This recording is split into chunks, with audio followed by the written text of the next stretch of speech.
versus public, you know, that's a very sensitive topic.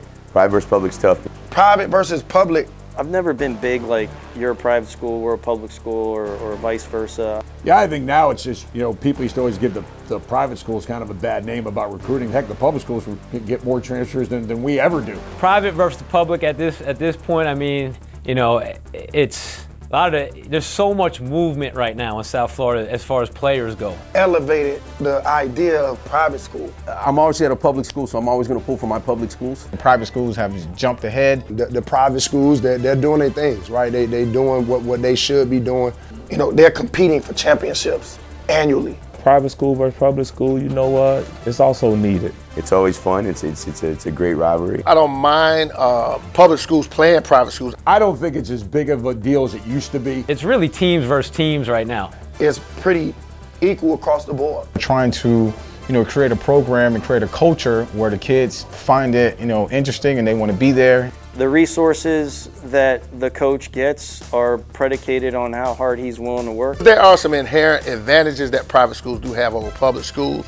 Not to bash anybody or anything, but I feel like private has a little edge. You know, they can practice sometimes when they feel like it. The respect that I give our public schools for doing it with lesser resources than our private schools do.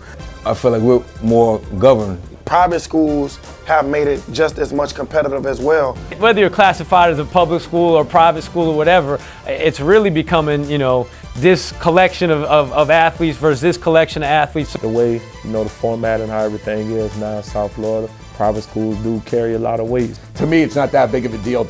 I think we all have our set of issues that we all deal with. When you get to the playoffs, I think there should be a separation. Public schools that are doing it and competing against private schools that have, you know, ridiculous resources. We always have an issue as far as, like, you know, what a public school gets versus what a private school gets. Private school has a little edge on us right now.